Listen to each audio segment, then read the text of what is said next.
Welcome to Parent Footprint with Dr. Dan. I'm Dr. Dan. This show is about making the world a more loving, accepting, and compassionate place, one parent, one person, and one child at a time. The key to raising healthy and engaged kids is for parents to seek the same in their own lives while striving to be the best versions of themselves each day. No matter who you are or where you came from, with increased awareness, you can be purposeful about leaving a healthy footprint for your children, family, and all those you care about, while living your own life to the fullest. Today's show is Wisdom and Reflections. Parent Footprint says goodbye. Yes, folks, this is a very special episode for two reasons. First, it is the first time that we are here with both our podcast producer, Laura Rossi, and our audio engineer, Phil Rossi, in our virtual studio. And as you just heard, this is our last Parent Footprint show. After 8 exciting and meaningful years, and 3.5 of those with Exactly Right Media, we are saying goodbye. We've been so proud to work with Exactly Right over the last few years, getting to know new audiences of parents, caregivers, and those who are simply interested in the pursuit of mental health, wellness, learning, and growing. And we are so grateful for all of our wonderful community that has been with us from the beginning. You are all about what has made the show and our mission to make the world a better place, one parent, one person, and one child at a time. So meaningful. And I know this is a lot to take in, but we also want to let you know that in early 2025, we will be back with a brand new podcast in this very same feed with new content that we will dive into with the same curiosity and meaning and purpose that we've brought to Parent Footprint over all of these years. So you will hear more about that, more about our new show, including the new trailer and show updates in January. And for now, we're focusing on this very important moment. Phil, Laura, this is an important moment for us and our community. And like so many things in life, this show marks an end and also a beginning. Yes. Excited, exciting. Wow. Yeah, I mean, I echo that sentiment.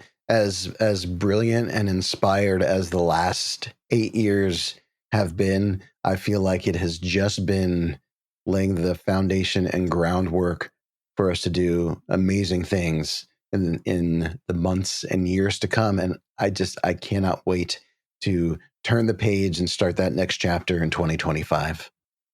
Absolutely, Phil. Dan, thank you for taking us into our last episode. And before we say farewell, as a team, we met and talked, and we decided one of the best ways to wrap up Parent Footprint with Dr. Dan is to ask Dr. Dan to share some of his favorite moments from the podcast and Parent Footprint wisdom to reflect on over 300 Parent Footprint episodes. Wow. Just let that number sink in for a minute. 300 episodes. With that said, Dr. Dan, are you ready to take us through some of the biggest footprints our guests have left for us? I am, and thank you both. This was such a process of reflection and to look back and listen to all of the wisdom. And there were so many poignant Parent Footprint moments over the years. And one of the things that was so exciting for us as we would record the show is we never knew what was going to come out and these stories. And also, most of the guests thought they would be saying something when they started the show and were prepared for the moment. And so many times something completely different would come out as they were having awarenesses and pings through the conversation. So it was such this part of the show, which many people thought of as their favorite, just brought so much of the awareness and wisdom that we were seeking and we all benefited from. So we've got some. So we're going to start up with Kwame Alexander. So Kwame was on the show, episode 221, August 17th, 2023. Show title, Why Fathers Cry at Night, which is the name of his beautiful memoir. Kwame is a poet, an educator, a speaker, a publisher, and a New York Times best-selling author. He is just a powerful, powerful person to listen to. It started with him reading a poem from his memoir, Portrait of a Mother to a Son. So when I asked him the question, he just launched right into this ballad with this prose and this meaning. And then he went into a story, and he said, and what that reflected, what that poem reflected for him is that when his mom passed away, he promised her he would take care of absolutely everything. And he's been on his journey in figuring out how to do that without her. And he said he's getting closer to figuring out how to be a better brother, be a better father to his girls, and be a better son to his father. And in this moment of greatest grief, losing the love of his life, his mother, he's learning how to better love each of the people in his life. And his memoir, so much of it is the retelling of the stories and of the relationships, what was meaningful, what was powerful, what was sad, the loss, the disappointment, in such this honest way. And what really struck me about Kwame, besides his like raw authenticity and modeling for us being real while you're growing, is that the power of the loss can create the growth in the present. And so when we lose something, we're often really in grief about that loss. And it takes us a little while to get to the place where we realize the meaning in the loss and how we can use what we've learned and those relationships moving forward in our present life with what is living and what we have in front of us right now. I'll never forget the team excitement that we had when we were able to confirm this interview with Kwame Alexander. And it's an episode I've listened to many times. I can't really add more about the beautiful summary and content that you've said, Dan, but what I do want to add to the kind of observations around this episode is it felt like every word of both his memoir and his interview with you were and are poetry. And for our listeners that don't know Kwame's background, he is a poet. And I know Kwame's work from hearing some of his poetry conversations on National Public Radio, on NPR, and followed him kind of in that way as a fan. And for this to come to us as a possible guest to talk about parenting, grief, loss through his memoir, and then hearing your conversation, it really was like hearing poetry. And at times, Dan, you also sort of conjured jazz and music in the conversation with him. And it's just such a gift, every word from both of you in this episode. And for me, it just left me with thinking about, this concept of doing and being and living better. And that really was my takeaway from the whole episode, as well as his moment, his parent footprint moment. It was just breathtaking. As the engineer on this show, I am so fortunate to have the opportunity to sit back and listen to these discussions as they take shape. And this really ranks up there for me as one of the most moving discussions, and such just beautiful, inspired thoughts being conveyed both by Kwame and you as well, Dr. Dan. And you have this singular talent that enables our guests to even have moments of revelation through your discussions. But I was so incredibly moved during this recording session that I have no shame in admitting that I cried more than once during the session. Mm-hmm. And I'm recalling when he was talking about publishing this book, where there's recipes, there's old stories, there's lots of poetry, there's jazz, there's like everything that made up his upbringing in the South, and the meaning and wanting to carry all of that on. And he said when it went to publication, he's like, oh no, like I just put all of this out about the people that I love, and the the struggles, the honesty. And he went to his publisher. He's like, no, we can't do this. We can't do this. And she said, too late. It's out. And when I asked him at the end, how his relationships had, how his family, his partners, his daughters took to the information, to the book. And he said, well, I can't really say what they think about the book, the memoir, but I can tell you that the relationships are improving. The relationships it's making a difference in the relationships. So I think this is also a message to us. We got to take risks sometimes and say the hard things, do the hard things. A lot of times we stay silent, and then there becomes gaps in our relationship because we don't have the words to express what we want to express, or it feels scary to express what we want to express. But I think what Kwame is teaching us is it's important to do so. I agree. I think Phil's going to take us into a clip here, maybe. Yeah, I thought this would be a perfect opportunity to share just a little reminder of Kwame and his beautiful, beautiful mind. Portrait of a mother to son. Remember in the hospital room when your lungs stopped behaving and the doctor asked if I wanted to shut off the machine, the one loaning you breath. And I asked if you wanted to go home to die in your bed, and you squeezed my hand once for yes.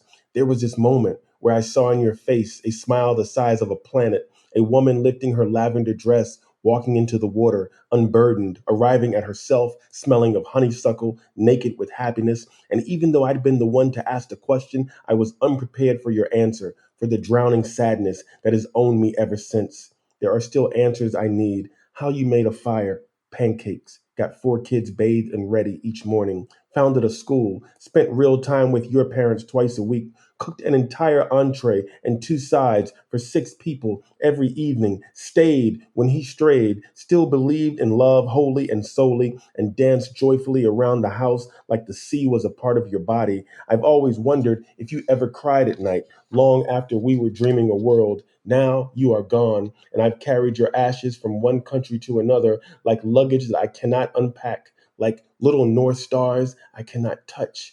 I have come to a crossroads, no longer wanting to suffocate, waiting to exhale, trying to find my own answers, the right words to say goodbye, to thank you for leaving me with some soul to keep, to finally let go of your hand, to go home, to live, to love anew.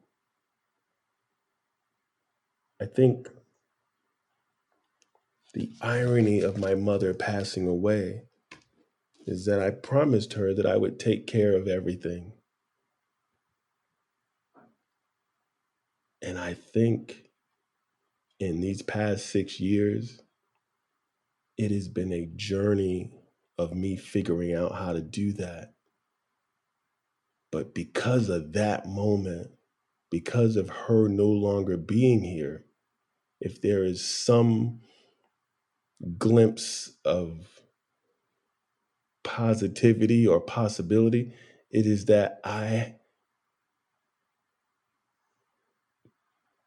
am getting closer to figuring out how to be a better brother to my sisters and my brother, how to listen more to my kid like my mother listened to me, how to be a better son to my father. Like, the irony is, in this moment of my greatest grief, of losing the first love of my life, I have learned and am beginning to learn how to better love each of the people in my life. That was the moment where this journey really, truly began. Beautiful. Thank you. Okay, so next up, this was really exciting. It's not every day that one gets to interview one of the most recognized and respected names in broadcast. And you both know how fired up I was to speak with NPR's Mary Louise Kelly. It was such an awesome conversation. Mary Louise was on episode 203, April 13th, 2023, title It Goes So Fast, which is the title of her memoir about raising kids and life and balance and lack thereof. And all of you know her as the host of NPR's All Things Considered, also an author. Her story, her parent footprint moment, is she was terrified of spiders due to a traumatic camp experience when she was a child. And a spider crawled on her son while he was breastfeeding. And she said she calmly grabbed the spider and gently put it on the ground. And she said she would never do that for herself, but for her son, she realized she was more invested in caring for this tiny human than herself. And she realized her biggest fear doesn't compare to her desire to protect her son. It didn't compare.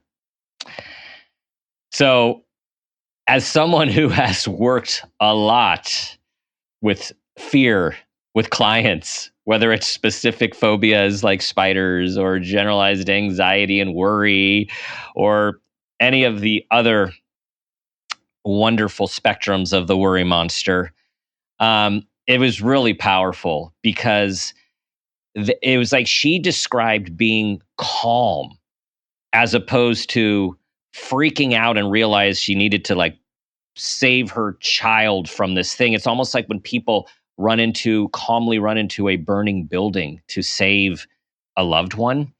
And it just speaks to me, it just speaks to the power and force of love and connection of parent and child that overrides trauma. It like overrides history, and it overrides thought, because you're just in the moment to do what you are instinctually and evolutionary led to do for your kin.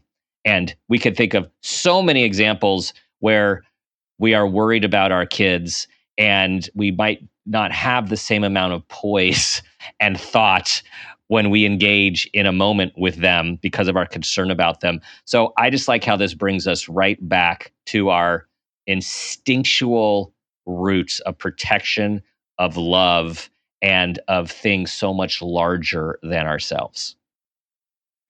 Another great, memorable episode and guest.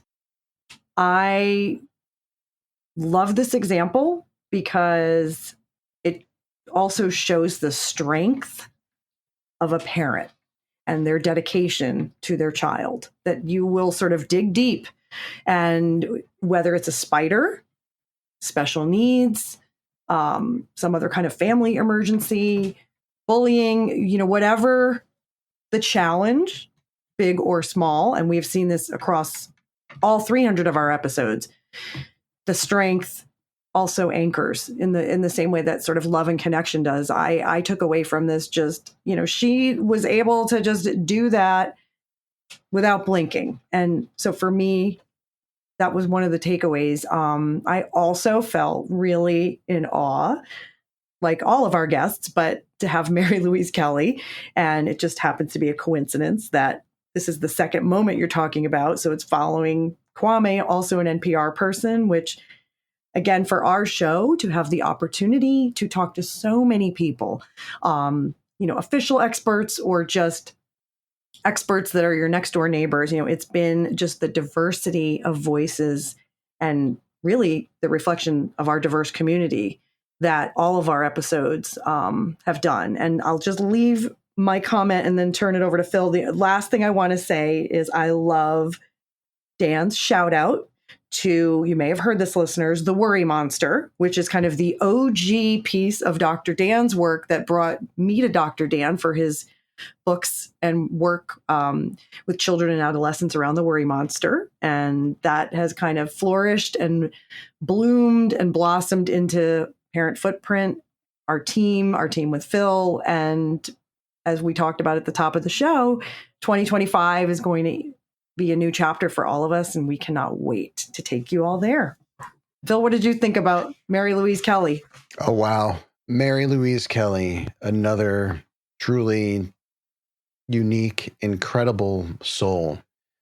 One thing that really stood out to me as far as the stories that Mary Louise Kelly shared and the voice in which she shared these stories was she's talking about having to take a helicopter out of the Middle East because she had to go check on her son who either was injured or was sick. I can't recall the exact details.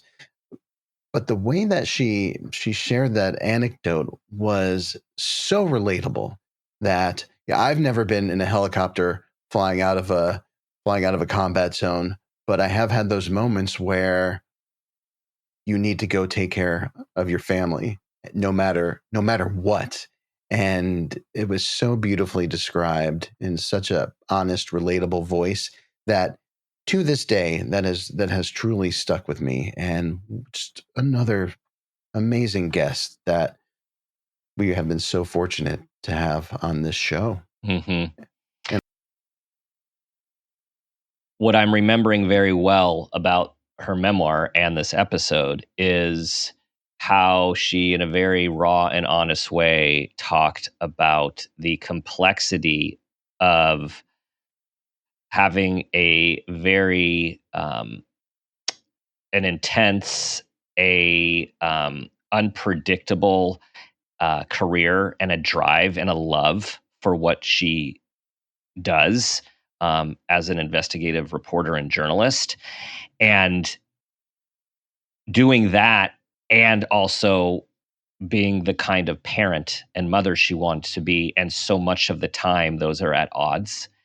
And so for all of the career parents, and particularly career moms, the constant choices that need to be made about what you are choosing, where you are prioritizing, and knowing that there is cost to whatever choice you make, and identity as a professional, identity as a parent, and all of those are under constant flux as you try to navigate like fully living in all of your identities. And so her book really, and her story and her message is just about how trying to hold both and looking back on some regret, but also other times where she had regret, realizing her kids, it did bother them. They didn't notice. They're like, can I just get $20 for Chipotle? Thanks for telling me that, but all good.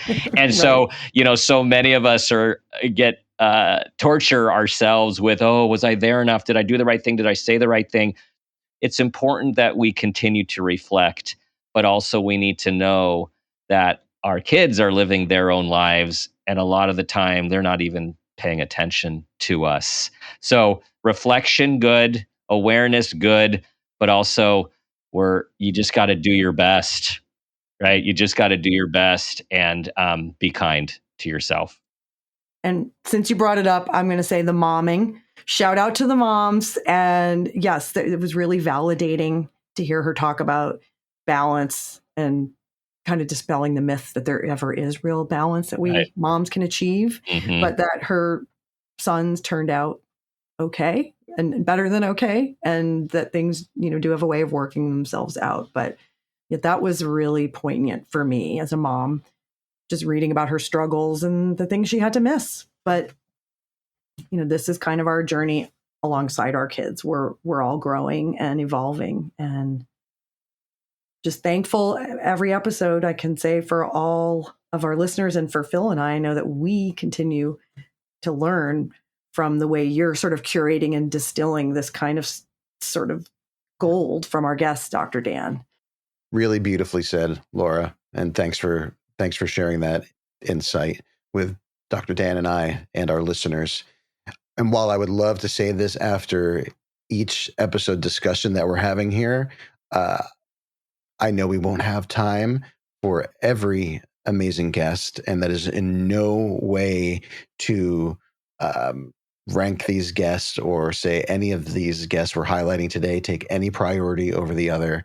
But I would love to share one more clip, this clip with Mary Louise Kelly from the It Goes So Fast episode. And with that said, let's take a listen. I am sure other guests of yours may have had more profound answers to this, but here's mine. I am terrified of spiders.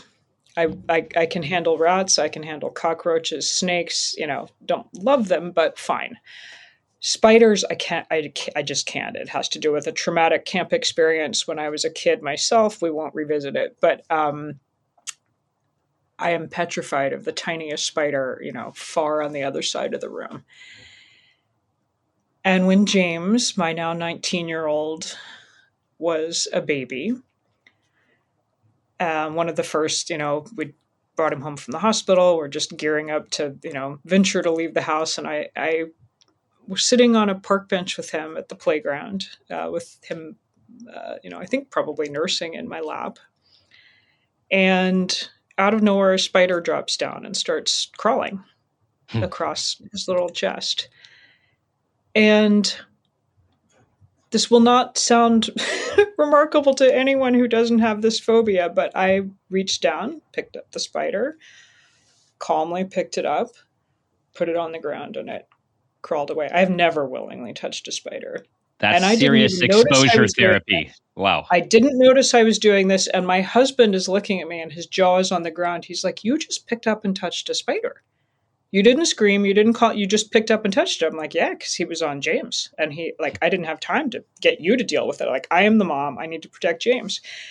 And I thought, oh my God, I wouldn't do that for myself. Like, if a spider was on my leg, I'd be sitting there screaming and unable to deal with it. But on my son, you're not coming near my son, spider. Like, we're going to pick you up, remove the threat, carry on nursing. And it was the first time where I realized I am more invested in caring for this tiny human than for myself. And whatever fear I may have about the world, how it's going to harm me is completely trumped by some instinct I didn't know I had to protect this kid. And that, to me, more than giving birth or more than bringing him home for the hospital, all those other, lovely milestones, that moment of realizing I will go up against my biggest fear, and it's nothing compared to my desire to protect you. Yeah. And that's being a parent. Okay, you two will remember this next episode. We released this one on August 1st, 2024 with Anne Leary. I've tried being nice, humor, wisdom, and people pleasing.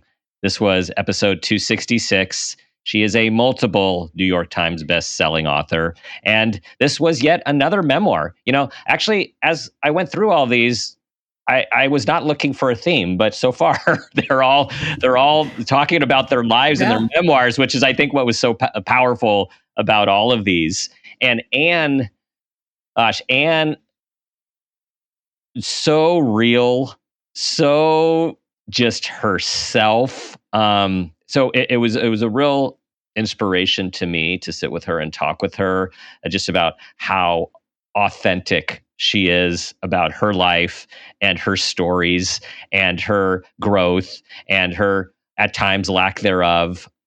The other part of this that made this so special was my wife and I watched the Modern Love series on Netflix, and we had one in particular which we really were taken with.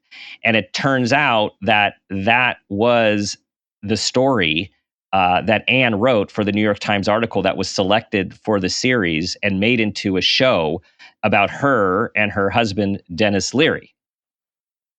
Yeah, if memory serves me, it starred Tina Fey, who is one of my absolute favorites, and John Slattery, and it was as real as anything and everything that Anne shared with us while you guys were having your discussion.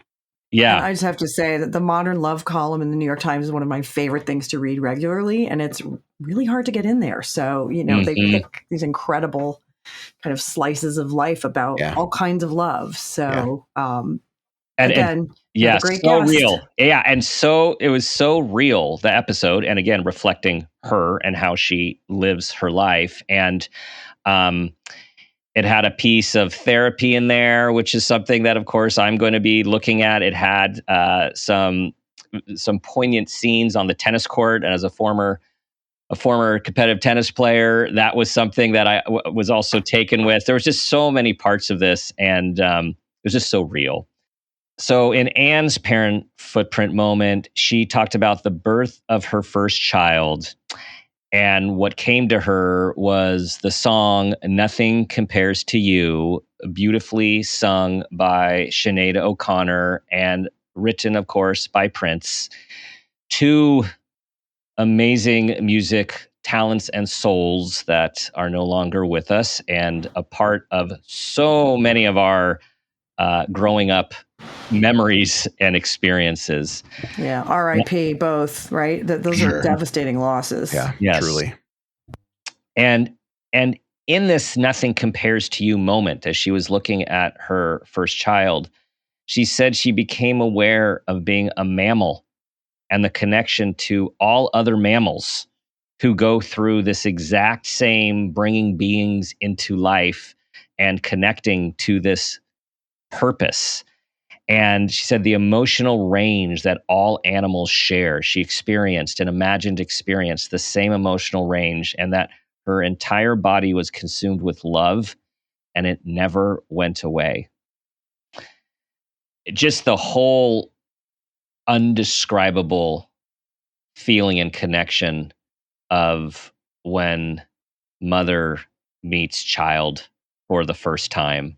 And I don't think there are words. And Anne is putting it into words, and Mary Louise putting it into words through sort of action and experience. But Laura, you will know more about that than Phil and I, about that just connection to things so much greater. Yes, and the primal piece that kicks in. That's the word. Yeah. They're just right. There aren't a lot of words to even describe it. It's more of a feeling. And what I'd like to, and my sort of observations about Anne's parent footprint moment is that I had just the wonderful opportunity to actually meet Anne in person. She's a friend of a dear friend of mine who's also been a guest on our show, Laura Zigman, another writer. And, meeting Anne in person, having been a fan of hers, and just instantly feeling connected, feeling her warmth and her energy and her kind of truth telling. It just was very cool. And all of that comes across in this interview. So it's real. It was like the real deal. Yeah. I mean, I have precious little to add to that. And you both know that I do like to talk, but I will say, Anne Leary, what a beautiful, genuine human being. It was,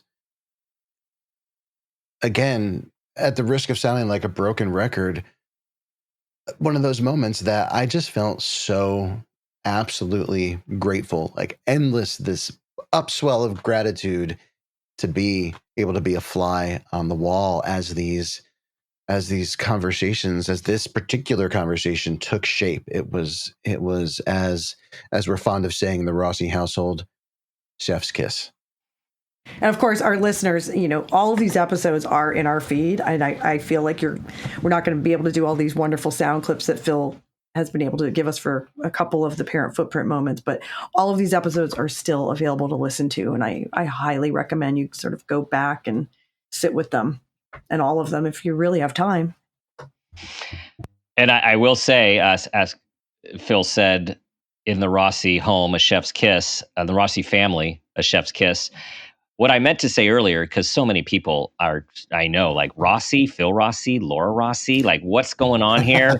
And we are a family at Parent Footprint. Like we are a family, and they are a blood relatives. So for those of you who have been wondering, Laura is the big sister and Phil is the little brother, and clearly a multi-talented family. So I'm blessed to be brought in to the Rossi family. Thank you, Dr. Dan. And we feel like we are also part of the Dr. Dan and Dr. Dan extended family. For those of you that don't remember or don't know or hearing for the first time, that Dr. Dan, his cousin happens to be the one and only Georgia Hardstark of My Favorite Murder and the co-founder of the Exactly Right Network with her incredible co-host Karen Kilgariff. So we love keeping it in the family here. We always refer to family, pod family, chosen family, etc. So good stuff to put up. Up top. And I am just going to add, I was so lucky to grow up with Laura as a big sister,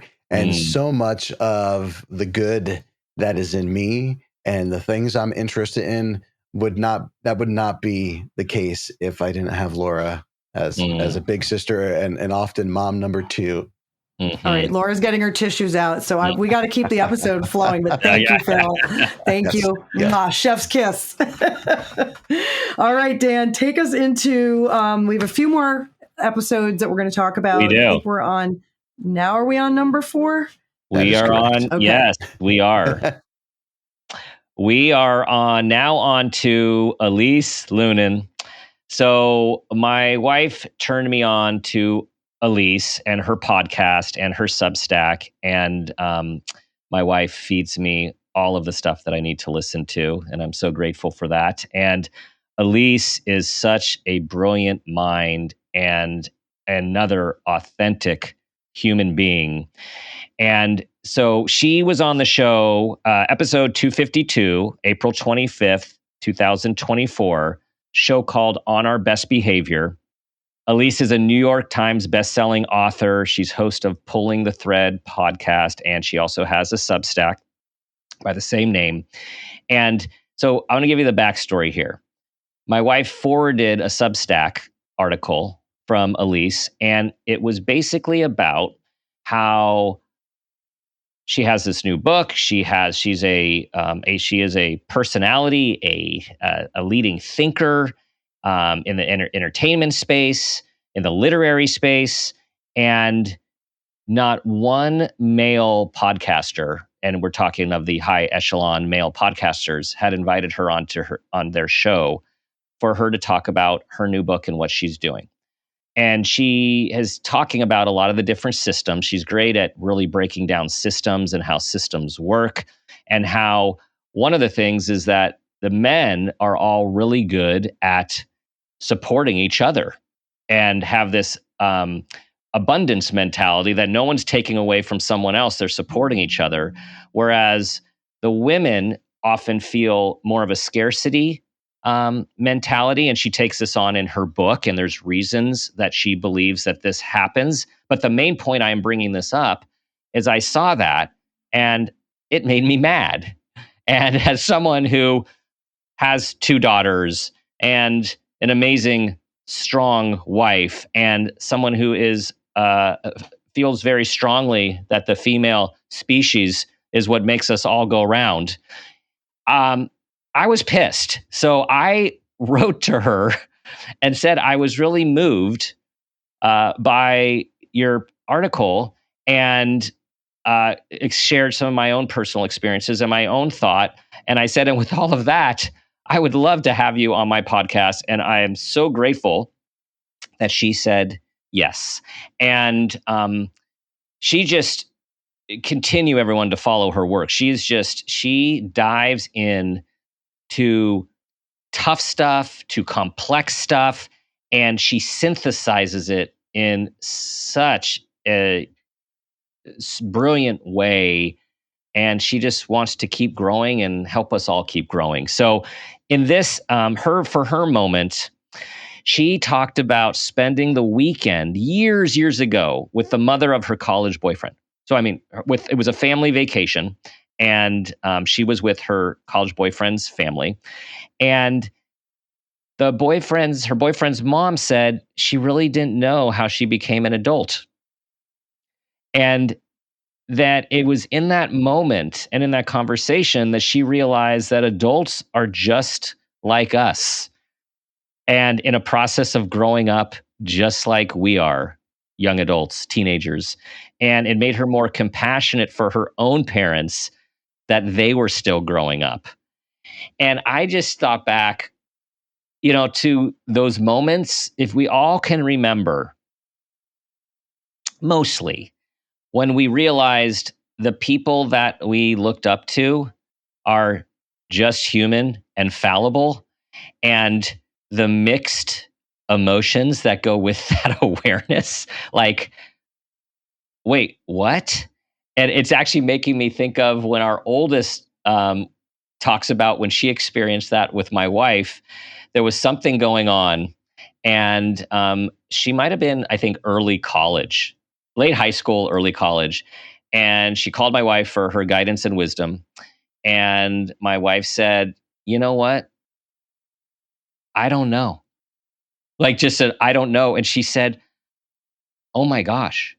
It was the first time I thought my mom knew all of this stuff, and she doesn't know. And it was this really aha, poignant moment for her. And it's also refreshing because it can help us have this compassion for our parents, for ourselves, that we're all doing so many of these things for the first time, right? Our kids feel like we're supposed to know all this stuff. We're not supposed to make mistakes. And for those of us who either things go really well or we have a strong perfectionistic bent, so it's conscious or not so conscious that we always seem like things are going well. We have to think about that, because on the one side, we want our kids to feel secure. We want them to feel protected. We want them to feel safe. And on the other hand, we need to show them that we are human and fallible, and we don't have all the answers. And again, back to the show about awareness, ideally, we're doling this out in a mindful way when our kids developmentally can handle it and the situation allows for it. But we know the way life works is real stuff happens.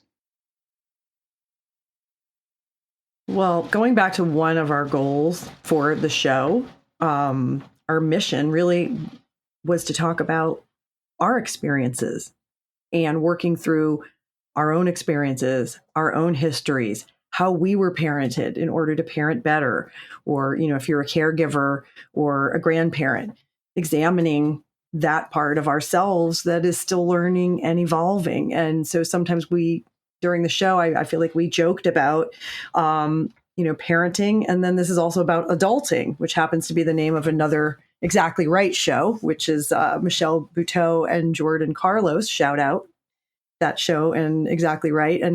But all joking aside, adulting is a process just as much as growing up is, as parenting is. And so going back to one of the original foundational pieces about the Parent Footprint podcast with Dr. Dan, it felt like a lot of that emerged for me hearing Elise's episode. And she's somebody that I knew about, and now I'm a devout follower of her writings and her work and her podcast. Elise was just so very well spoken and just very humble with respect to a topic that I think we as adults and as parents tend to struggle with. I mean, it could be a real challenge as a parent to not only accept our flaws, but to have those moments where our kids bear witness to these flaws, and then to take it a step further, turn those moments into a true parenting moment. And I just think this is one of the most important messages to parents, that it's okay to have flaws and be human, and for our kids to witness that. And yeah, I'm just so glad that we could have Elise on this show and have her present this important subject matter in a way that is relatable and feels, or allows us to feel that, you know what, it is okay. And how can I use this to really become a better parent and a better human being, a better child, etc. So again, that's really my takeaway in revisiting the episode. So Laura, you do such a fine job getting us these incredible guests. I gotta say, it must be said. Truth. Oh, thank you. I'm blushing. Well, people may see this video moment because we are recording video of this. Who knows? You have to check our social. Yes. Well, thank you. Thank you. I think, again, it takes a village. It's a team. And this one was really cool when Dan came to me with the anecdote about this needs to be our next guest. Yes. And Elise, bravo. She responded. And so check out her book On Our Best Behavior, where she breaks down the deadly sins and where they came from and the impact particularly on women.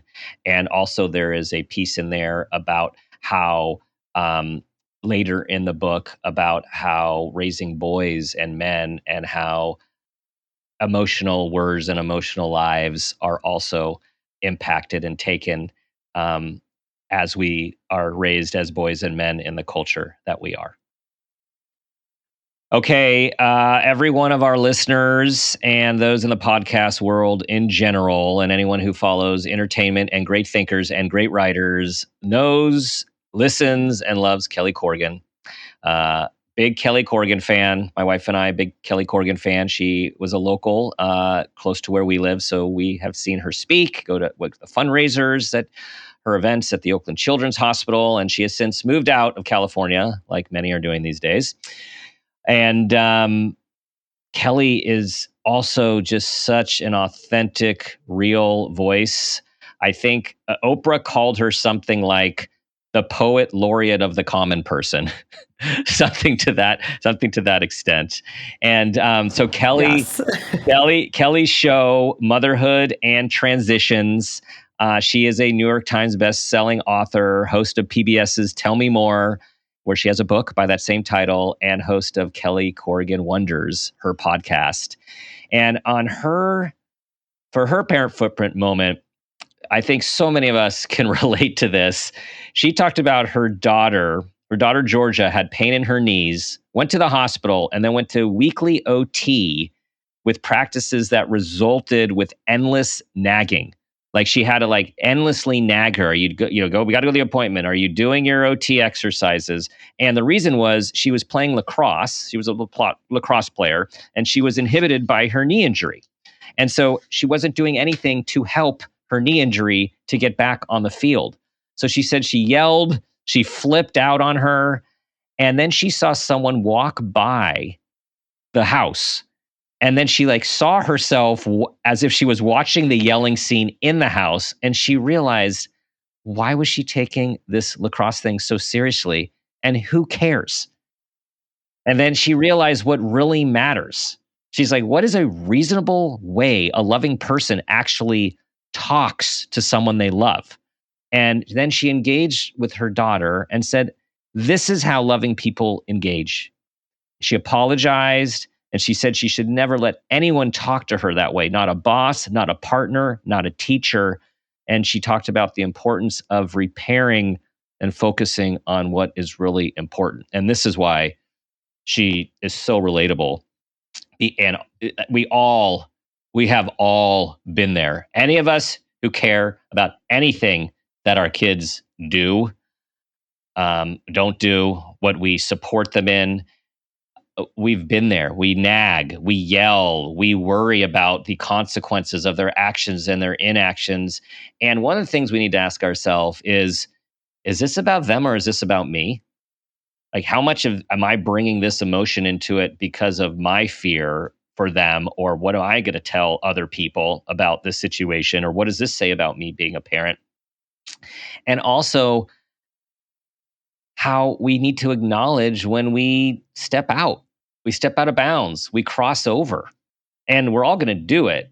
But this idea of repair, of apologizing, it's back to showing our kids we're human, we're fallible, we get dysregulated, we have concerns, and not being perfect, being fallible, and moving on. Agreed. This episode for me, it was like a mic drop. It was just every word, every piece, nothing to add. Yeah. All I really have to add, and again, this is another one of those episodes that I do think back on specifically. It's not about those moments where we maybe lose our cool or get too serious about something or maybe unintentionally put pressure on our kids. It's about apologizing, it's about repairing, and it's about moving forward. And I guarantee if those things happen, our kids are the memory is not going to be so much of that parent meltdown. It's going to be of the effort that was taken to recognize, okay, I screwed up, and then the apologizing and moving forward. And that's my mic drop. There you go. It is dropped, and yes. Dropped. Several drops. Yes, yes. Okay, our next one. This is a highlight for me. Jonathan Mooney, a friend and colleague. Jonathan was one of two people to be on the show 3 times, the other one being Dr. Tina Bryson. And Jonathan is an author, he's a speaker, he's a social justice and neurodivergence advocate, and he is an entrepreneur. His shows, the 3 shows. So the first one, episode 27, December 14th, 2017, No More Shame, The Power of Living and Learning Differently. The next one, episode 74, December 5th, 2019, Normal Sucks, How to Live, Learn, and Thrive Outside the Lines. And finally, episode 119, July 15th, 2021, Normal Still Sucks. So Jonathan, he is just so, he is an advocate, man. He is a fierce advocate, and he has been out there for years as someone who grew up with significant ADHD, significant dyslexia, learned to read late, given lots of messages about what he wasn't going to become.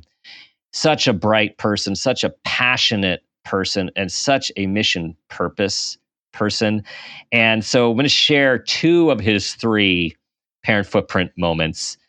The first one is that he talks about how he never got along with his father, who was an alcoholic and substance abuser, and brought a lot of chaos and fractured their relationship.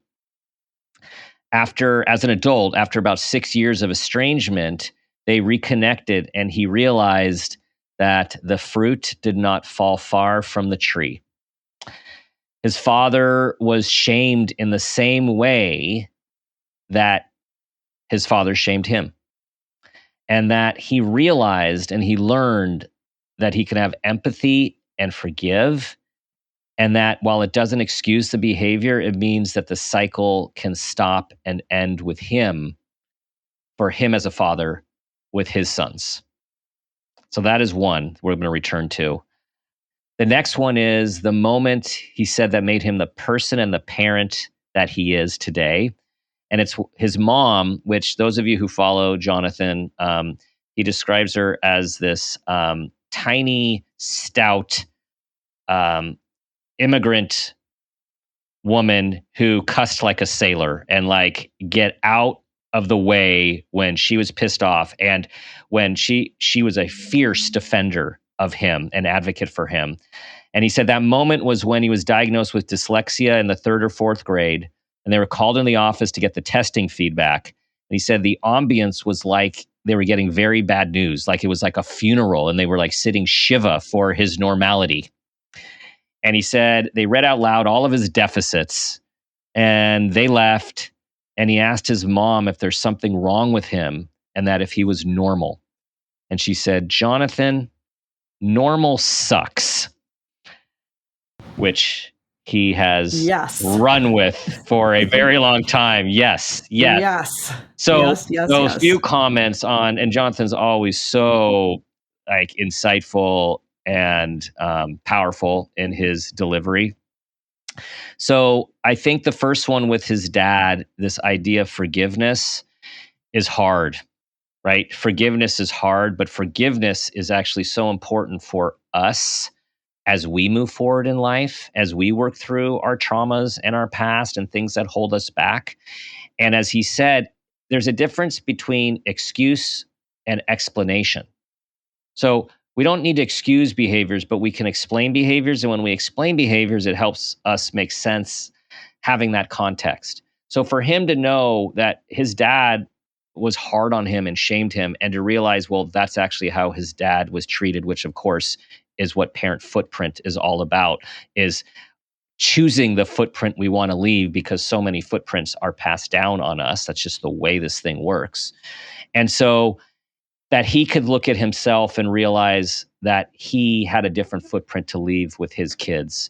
And I believe that him reconnecting with his dad and him having that connection and him forgiving allows him to turn the page and change the footprint moving forward. And secondly, I know this story from Jonathan, and I've heard it a lot in different venues, and it's just powerful every single time I hear it, is this idea. And now, neurodiversity is a thing. Neurodiversity wasn't a mainstream thing a decade ago. We had different words for it. We would talk about autism, we talk about ADHD, we talk about dyslexia. There is a growing movement of acceptance and of thriving in this human version, this human profile, this thing that we've got, and we all come in with very different abilities and very different profiles. And now, and Jonathan has always been at the forefront of this advocacy, is that we need to embrace all different kinds of human, and that we need all different kinds of humans to do lots of different things. And normal, none of us are normal. This is like a concept that was derived. None of us are normal, and we need to embrace our individuality. So Jonathan Mooney has been a forever part of our podcast. He was there in the beginning, middle, and more towards kind of our senior years of doing the Parent Footprint with Dr. Dan podcast. And as a special needs parent, he has been kind of a singular force of light, positivity, and learning for me. And all of the pieces that you just shared about his Parent Footprint moments, about your shared history with him as a friend, those are all things that, I kind of have soaked up. But as a mom of special needs young man, his idea of embracing who you are, inclusion, normal sucks. Why would you want to be normal? Lending humor to things, and then just talking about the sheer force of what his mother was and has done for him. I just have gone back to those episodes to, reading about him, learning about him, looking at all of his offerings. And really, he's been a source of acceptance for me and celebration of all of the unique pieces of, our son, and also kind of all the members of our family and extended family. Everybody brings something to the table that is their unique personality. And with that comes some quirkiness sometimes, or things that maybe, like you said, don't fit under this label of normal, which really we should just stop using that. So he feels like such a pioneer and leader for me in the neurodiversity movement. He really is kind of one of the people I look to the most as we navigate our journey. And thankfully, Dan, you've really covered a lot under this umbrella of neurodiversity, throughout our shows, from giftedness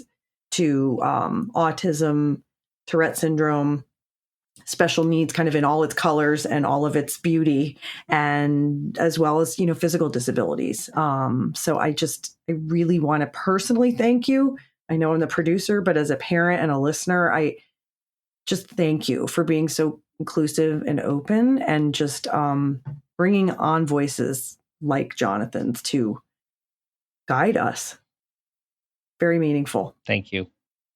Man, I wish I had more to say, for the very reason that Jonathan Mooney is just one of the coolest cats out there. Yes, he right? is. Yes, he is such an amazing person and advocate, and just he has this way of speaking that just makes you feel good. It just makes you feel good. He is a being of so much light, and it has been so incredible to get to meet this guy and be here for those discussions. Man, when I grow up, I want to be like Jonathan Mooney. So Jonathan, if you're listening out there, listen to that, Jonathan. He wants that wisdom. Phil wants to be Mooney. So yeah, that's really all I have to say on that subject. Jonathan Mooney is just one of the best out there. Yeah. Thank you ×3 to Jonathan Mooney. And very excited to say that Jonathan is going to be on one of the early episodes of the new show in 2025. So stay tuned, people. Yes. Telling a few secrets. So stay tuned. There's more. There's more. Yes. Yes. Yeah. Sprinkling. Okay, so now, last but not least at all, we're ending with another of our favorite guests, a friend, a colleague. She was on twice. She is one of the pioneers of the parenting podcast movement. She's the host of Differently Wired. This is Debbie Reber. And Debbie is just a special soul. And as I'm reflecting on all of these people who have been selected among the many amazing guests, there's just a theme of authenticity that runs through all of them that I am absorbing and internalizing. And it's just a message to all of us, the importance of being authentic, being our true selves, and just putting ourselves out there in the world as we are. So Debbie was on episode 38 and episode 88. Episode 38 was on May 24th, 2018. Differently Wired, Raising an Exceptional Child in a Conventional World. And then on episode 88, June 4th, 2020, Moving Beyond Your Child's Diagnosis. She is the founder of Tilt Parenting and the host of the Tilt Parenting podcast. It's an amazing community. Her website has so many resources. Her podcast is amazing. Her guests are wonderful. So definitely check her and her podcast out. So we're ending with two parent footprint moments. So the first one was she was on a play date with her son, and she needed the mother to understand how hard the school experience has been. And she ended up throwing her son under the bus. And then she questioned why she felt the need to do that and not prioritize being her son's greatest ally over her own need in the moment.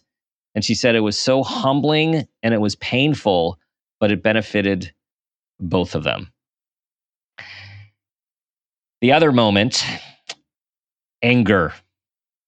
She said anger, a lot of reaction to moments of intensity in her child was a result of her own uncomfortableness with that emotion, anger. That she used to have terrible anger as a kid herself, and it would trigger her dad's anger that was scary. She never connected the two things, and she accepted other kinds of her son's emotions, but not his anger, and that she was realized she was doing him a grave disservice by shutting his anger down and realized it was her thing to work through. And she said she still gets triggered, but she can receive it better and separate herself as needed. So, man, like, boom, boom, right? Like both of these things. So, first of all, those of us with special needs kids have tough stuff to deal with. Tough stuff to deal with. And this is not to take away parents of kids that do not have special needs. There are also a lot of tough stuff that you deal with. In this occasion, a lot of times there is lots of school difficulty, lots of problems with school placement, meeting the child's needs, understanding the child, bullying or by kids, mistreatment and misunderstanding by parents, not getting enough services or the right kind of services. And so here she was needing to vent, needing this parent to understand how difficult it was because she needed to express it, but in the process realizing she was not championing her child and that she was putting her own need over his need, and it wasn't fair to do to him. Now, we all need outlets, and it's thinking about who do we share those outlets with? Who do we share? Who are those outlets? Who do we share information with? What do we share and how do we share it? And how do we get our own needs met while also preserving our child's integrity, identity, and their own confidentiality, right? Their own stuff can be their own stuff. And I know in some families, depending on where you came from, how you were raised, like your stuff ends up broadcasted all over the family. And there's other families that no one gets any news. So it's just trying to think about this and what your family lineage is and what is the culture and how do we put our kids first when it comes to this sort of thing. And secondly, gosh, talk about ending on a parent footprint moment. Having the awareness that her anger was a challenge and big, and it triggered her dad's anger, which was scary. And that therefore, of course, the same thing is going to have consequences for her parenting and her response to her son's anger about herself, about her dad. And man, like just to have that awareness and realize she needs to work on this, this is a point to address and how that could help both of them moving forward. So Debbie Reber brings to these two episodes, as well as to her own podcast, Tilt Parenting, such honesty and vulnerability and truth. And one of the things that we really want to do in our discussions is get rid of stigmas, right? Just you made a discovery about your own anger and where the roots of that sort of are and how that's manifesting as you parent your own child. I mean, nothing is more honest and truthful than that. And I think she is the guest that, well, you know, in a way, we were aware of her podcast when we first started podcasting. And so to end on her two parent footprint moments and the friendship that you two have forged over the years, you know, it feels just really, you know, authentic. And I like that you use that word, because if we're not being truthful with ourselves and reaching out to others and kind of sharing our truth, we can't be the best version of ourselves, and our children can't be the best versions of, you know, who they're meant to be. So I love that you picked that for the one to end on. And it's a thoughtful choice for us, I think, to kind of sit with. Yeah. Yeah. I mean, I'm sitting here with it right now as you're speaking. And I think that it's an experience that so many of us have had as parents, where our reaction might be to shut our kids down when certain emotions are coming forward. And it may not be anger. It may be us just rushing in because they are really sad about something. But in accepting our children's emotions and then helping them to process them, because just even biologically, you know, they are not fully equipped to process them, there's so much power in that, and so much good in that. And I think, like you said, Laura, and I'm trying not to get choked up a little bit here already, but this is a perfect close to just this sort of looking back, so we can look forward to the things to come.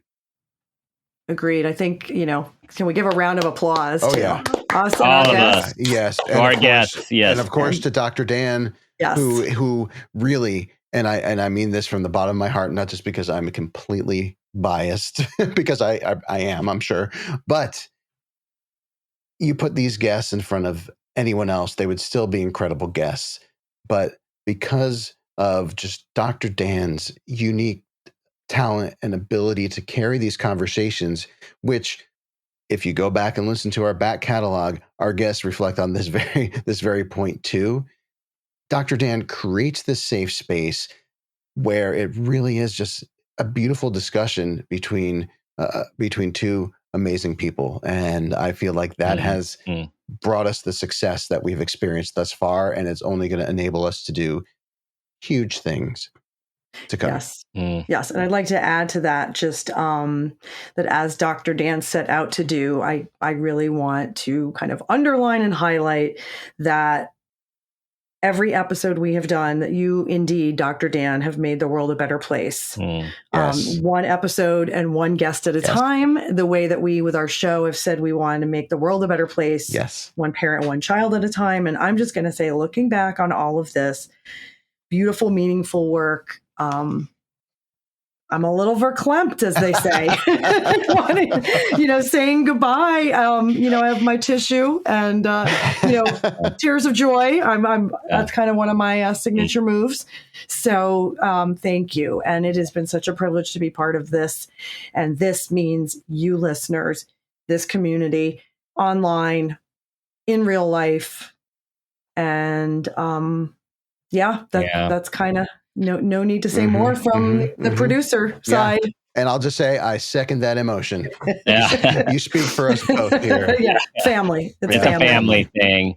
So thank you both for your really kind words. And this is time for me to reflect back to you both. Our listeners can only know what they hear and they see, but you guys are the engine of the show.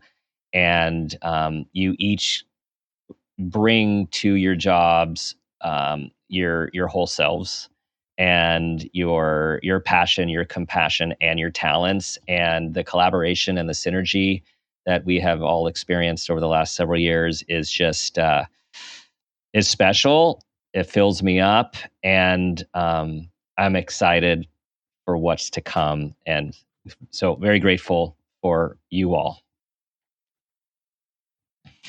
I'm getting hearts, everyone. Getting hearts back. Yes.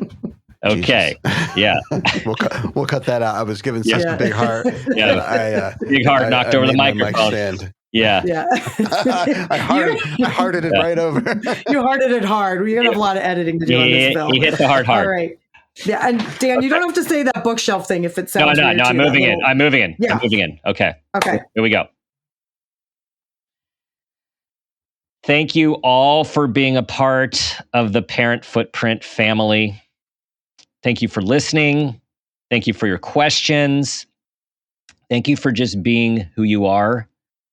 Always remember, you are enough as you are right now. Thank you to Karen and Georgia.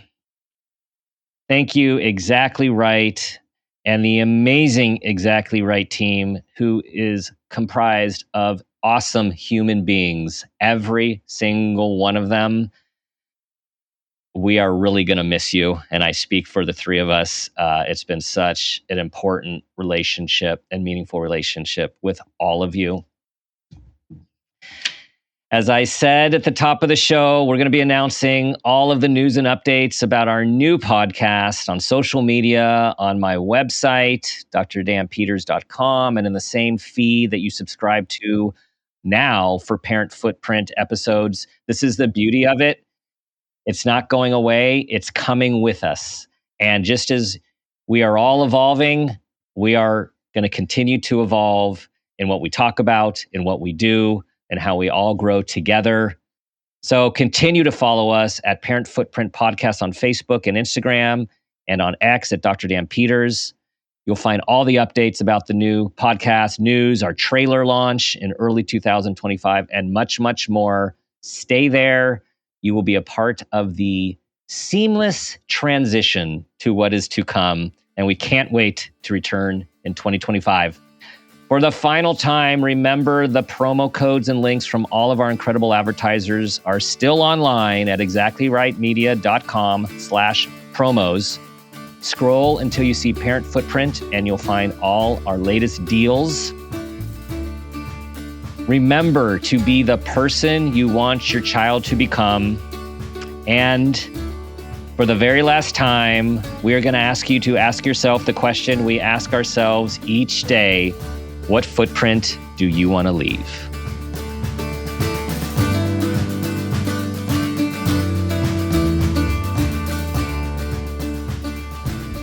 This has been a Peters and Rossi production.